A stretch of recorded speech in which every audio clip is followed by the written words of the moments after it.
The night I realized I wasn't alone in the parking lot began. Like every other shift-ending night, I had learned to survive rather than question. With flickering fluorescent lights buzzing overhead and the echo of my footsteps sounding louder than they should have in an almost empty structure that smelled faintly of oil, damp concrete, and something old I couldn't quite name. The kind of place that swallowed sound and made you aware of your own breathing.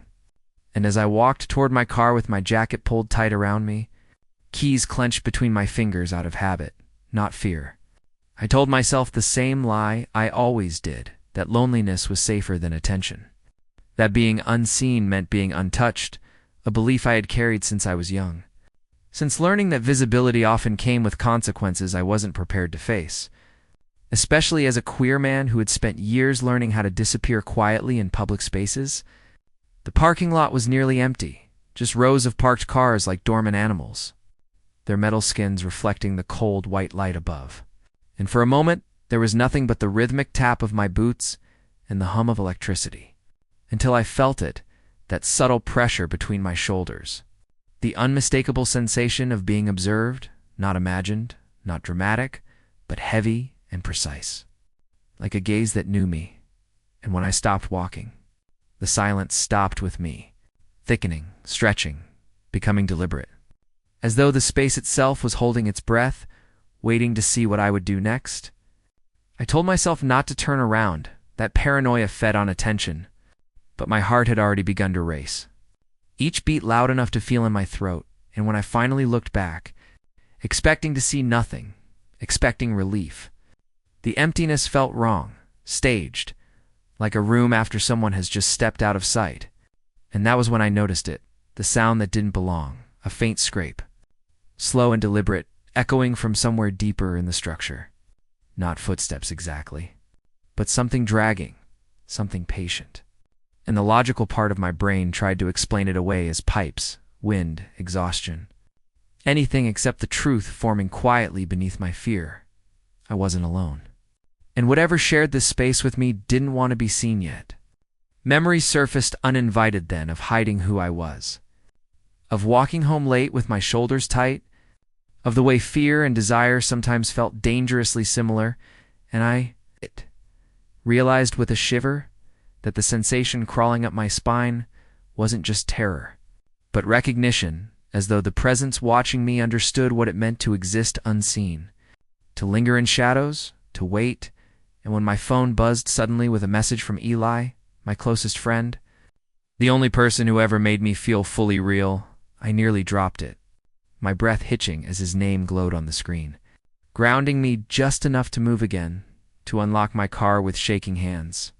Yet even as I slid into the driver's seat and slammed the door shut, relief refused to come, because through the windshield, reflected faintly in the glass, I saw a shape where there should have been nothing tall, distorted, unmoving, and in that moment, as the lights above flickered violently, plunging half the structure into shadow, I understood the first and most terrifying truth of the night. Whatever was in the parking lot had been there long before me, and it wasn't finished watching. I stayed in my car far longer than made sense, hands locked around the steering wheel, as if it were the only solid thing left in a world that had subtly shifted off its axis, my breath fogging the windshield, while the parking lot lights flickered between weak brightness and uneasy shadow. And every time the light dipped, I felt that presence again, not moving closer, not retreating, just existing with a patience that felt ancient and deliberate, as though time behaved differently for its hand when I finally forced myself to start the engine. The roar felt too loud, almost rude, shattering the fragile silence that had settled like dust. Yet even with the engine running, I didn't feel alone. Because loneliness implies absence, and what filled that space now was awareness, heavy and focused, like a hand resting just above my shoulder without touching. I pulled out slowly, eyes scanning every corner of the structure, telling myself I was overreacting, that fear loves empty places. But the reflection in the rearview mirror lingered in my mind long after I'd exited onto the street, a shape that hadn't moved even when I had, and the drive home felt longer than usual. Street lights stretching like tired sentinels, my phone vibrating again with a message from Eli asking if I was okay. and for a moment I considered telling him everything. But how do you explain a feeling, a certainty, without evidence? A fear that doesn't want to be proven wrong. So I typed back a lie that tasted like safety, just tired. On my way, he shoved the phone into the cup holder, hoping distance would dull the edge of whatever had noticed me. Sleep didn't come easily that night, because every time I closed my eyes, I saw the parking lot from above, empty and waiting, and heard that sound again. The slow scrape, like something shifting its weight. And somewhere between dreaming and waking, I heard a voice, not loud, not threatening, but intimate. Close enough to feel like breath against my ear, speaking my name with a familiarity that made my chest ache. And I woke gasping, heart pounding, sheets tangled around my legs. The echo of that voice lingering long after the room proved itself empty. The next day passed in a haze, routine tasks blurring together while my thoughts circled back to the same impossible question. How could it know my name? I hadn't spoken it aloud in that parking lot, hadn't introduced myself to the dark, and yet the voice had said it the way Eli did when he was worried. Softly, like an offering. And when my shift ended again that night, dread settled over me like a second uniform, heavy and unavoidable. I considered asking for a ride, calling in sick, anything to avoid returning to that place. But something stronger than fear tugged at me, a need for answers. Or maybe recognition, and so I found myself back there. Footsteps echoing once more, though this time I wasn't alone with my thoughts. Because Eli was on the phone with me, his voice steady and grounding, talking about mundane things, anchoring me to the world I knew. And as I walked deeper into the structure, the lights buzzed louder, reacting, it seemed, to my presence. And the air felt colder, charged, like the moment before a storm.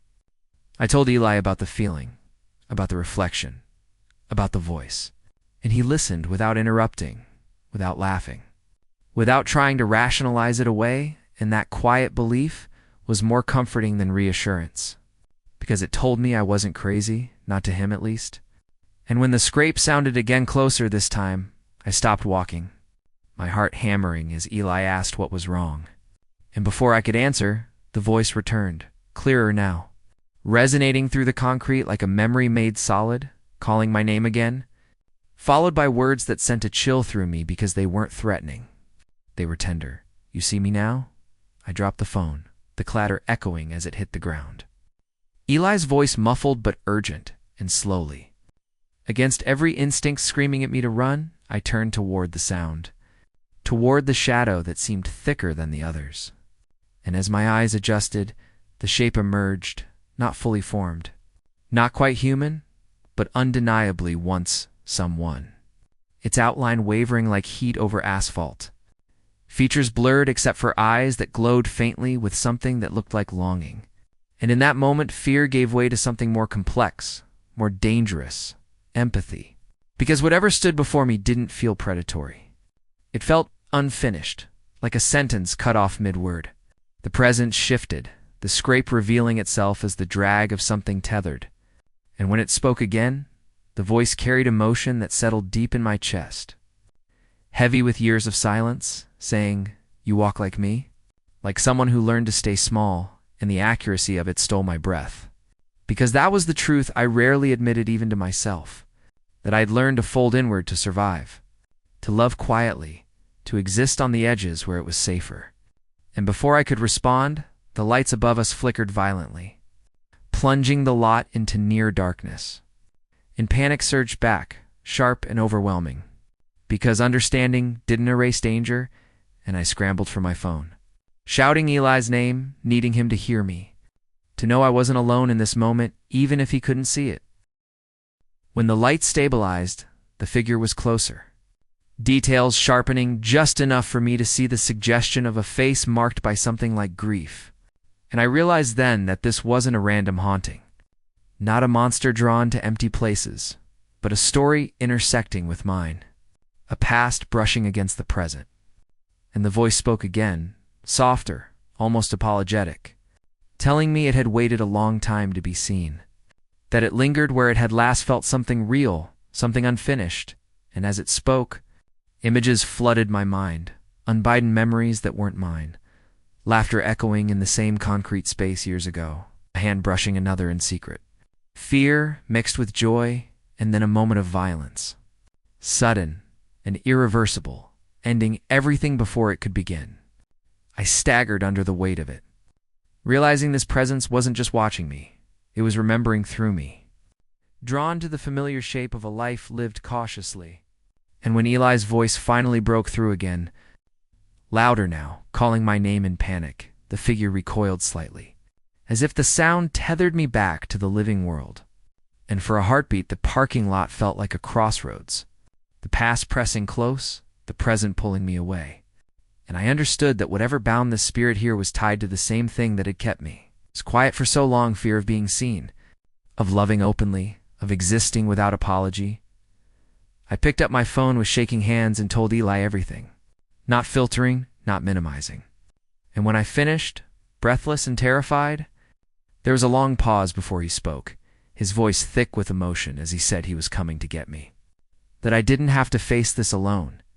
And as headlights appeared at the entrance of the structure, cutting through the dimness like a promise, the presence looked at me one last time, eyes glowing with something like hope, and whispered, "Don't forget me," before fading back into shadow, leaving the air suddenly warmer, emptier.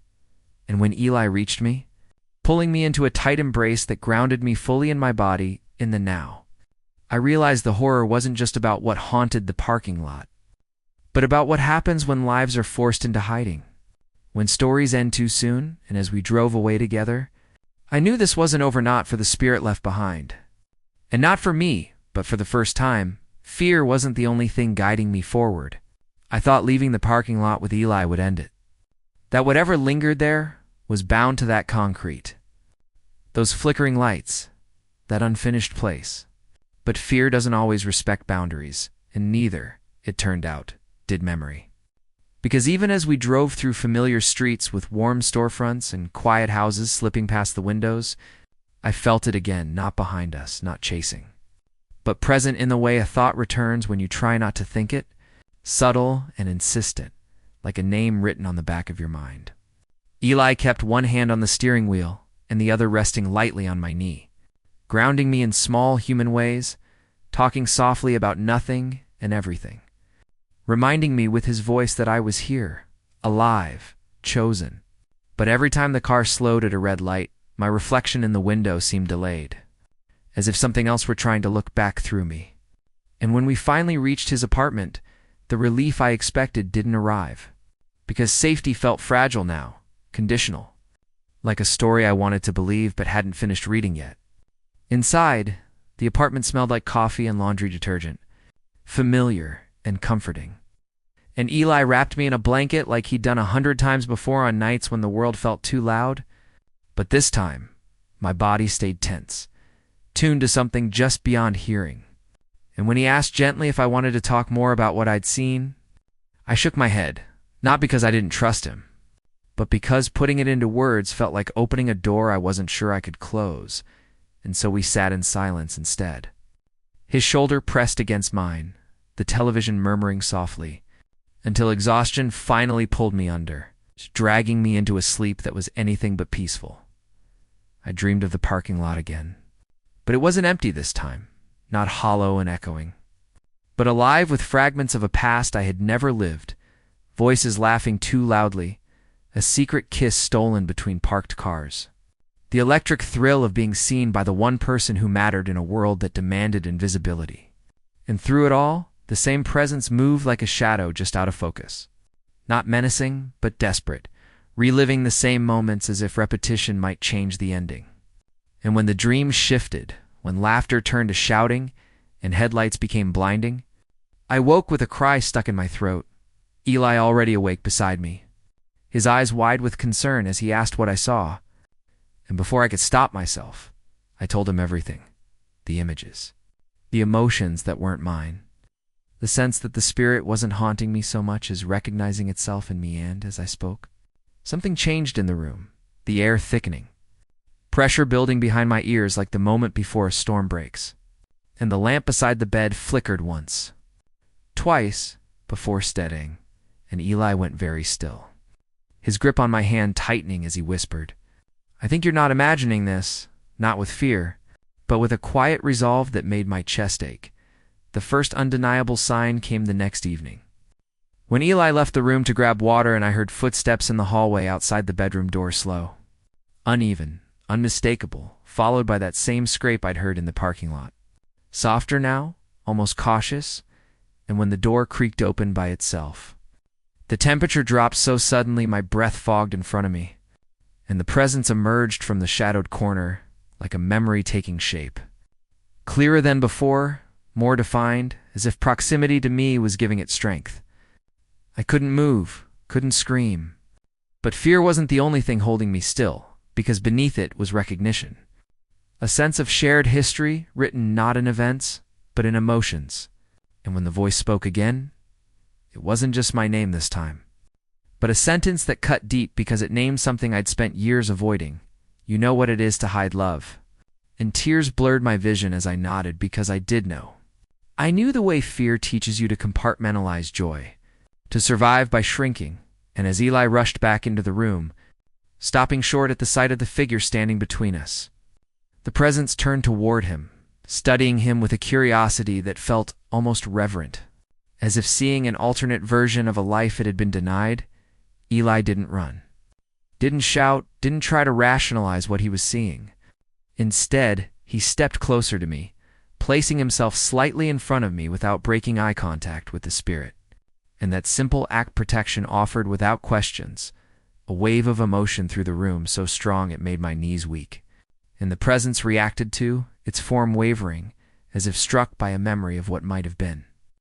And in a voice heavy with grief and longing, it spoke not just to me, but to both of us, telling its story not in neat words, but in impressions that pressed into our minds. A life lived cautiously in a harsher time. Love kept hidden in shadows, a night in that same parking lot where fear met cruelty, where being seen became a death sentence, and where the last thing it felt wasn't anger, but regret for not leaving sooner, for not loving louder, for not believing it deserved more. When the room finally stilled, when the air warmed again, and the presence faded slightly, Eli sank onto the bed beside me, his face pale but determined, and said softly that whatever this was, it wasn't evil, it was unfinished.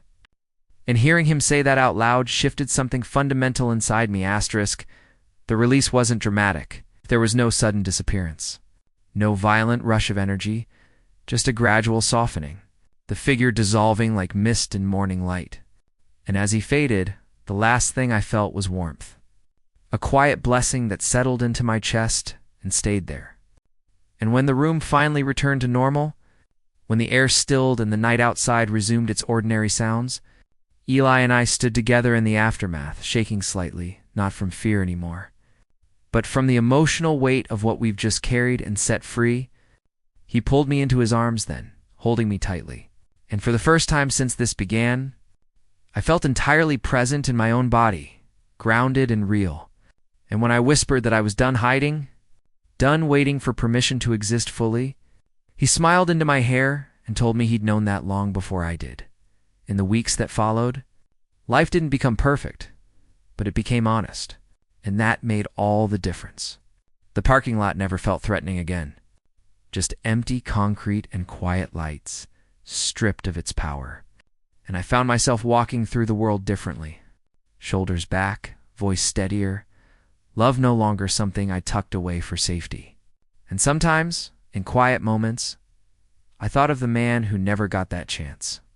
Not with sorrow, but with gratitude, because his unfinished story had pushed me to finish my own with courage. Eli and I grew closer in ways I hadn't known were possible, our bond strengthened not by fear, but by the shared act of choosing openness when it would have been easier to retreat. And when I finally understood the truth that night had given me, it felt simple and profound all at once.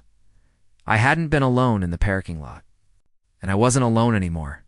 Not in love, not in life, not in becoming who I was always meant to be. The haunting ended, but the love remained, and this time it lived in the light.